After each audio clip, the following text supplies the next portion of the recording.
មជ្ឈមណ្ឌលបណ្ដុះបណ្ដាល AG បានយកអស់ពេលវេលាកម្លាំងកាយចិត្តនិងប្រាជ្ញាស្មារតីចូលរួមចំណែកកសាងនិងអភិវឌ្ឍធនធានមនុស្សដែលជាបុរេលក្ខខណ្ឌនិងមូលដ្ឋានគ្រឹះដ៏សំខាន់បំផុតក្នុងការបង្កើនល្បឿននៃការអភិវឌ្ឍសេដ្ឋកិច្ចនិងសង្គម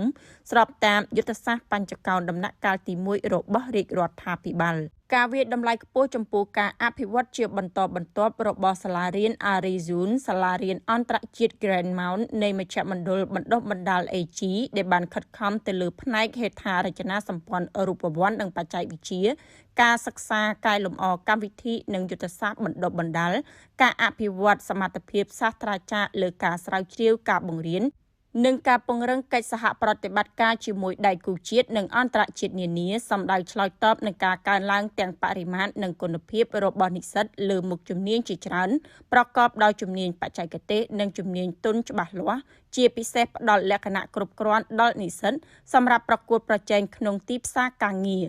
នាឱកាសដ៏វិសេសវិសាលនេះអង្គការវិជ្ជបណ្ឌិតជាសុខៀងស្ថាបនិកនិងជាប្រធាននាយកប្រតិបត្តិនៃស្ថាប័នអប់រំ AG បានមានប្រសាសន៍សូមចូលរួមអបអរសាទរដល់ក្មួយៗសិស្សជ័យលាភីនិទេស A ទាំងអស់ដែលបានខិតខំប្រឹងប្រែងរៀនសូត្រនិងជំនះបាននៅរាល់ឧបសគ្គនានារហូតបញ្ចប់ការសិក្សាដោយជោគជ័យនិងក្លាយជាធនធានមនុស្សដ៏សំខាន់ក្នុងការចូលរួមចំណែកបង្កើនល្បឿននៃការអភិវឌ្ឍសង្គមសេដ្ឋកិច្ចកម្ពុជាឲ្យកាន់តែល្អប្រសើរថែមទៀតឆ្ពោះទៅសម្រេចបានចក្ខុវិស័យជាតិឆ្នាំ2030និងឆ្នាំ2050លទ្ធផលដ៏ល្អប្រសើរដែលក្មួយៗសម្រេចបាននាពេលនេះពិតជាមិនអាចកាត់ផ្តាច់ចេញបានពីការគ្រប់គ្រងការទំនុកបម្រុងនិងការលើកទឹកចិត្តពីសំណាក់ក្រុមគ្រួសារការលះបង់និងការខិតខំប្រឹងប្រែងរបស់សាស្ត្រាចារ្យលោកគ្រូអ្នកគ្រូនោះឡើយលោកអុកញ៉ាវិជ្ជបណ្ឌិតបានបន្តថាលោកគ្រូអ្នកគ្រូនិងមាតាបិតាអ្នកអាណាព្យាបាលទាំងអស់ទំនុកចិត្តរបស់អ្នកសម្រាប់កូនក្មួយសិស្សានុសិស្សនិងសមិទ្ធផលរបស់ពួកគេបានដើរតួនាទីយ៉ាងសំខាន់និងចូលរួមចំណែកសម្រាប់ភាពជោគជ័យរបស់សាលារួមជាមួយសិស្សានុសិស្សឆ្នើមរបស់យើងខ្ញុំសូមថ្លែងអំណរគុណយ៉ាងជ្រាលជ្រៅចំពោះការលើកទឹកចិត្តនិងការទទួលស្គាល់សមិទ្ធផលដ៏អស្ចារ្យរបស់សិស្សជ័យលាភីនិទេស A របស់យើងហើយសូមឲ្យភាពជោគជ័យមួយនេះជំរុញចិត្តកូនក្មួយទាំងអស់គ្នាឲ្យសម្រេចបាននៅសមិទ្ធផលធំជាងនេះទៀតនាថ្ងៃអនាគត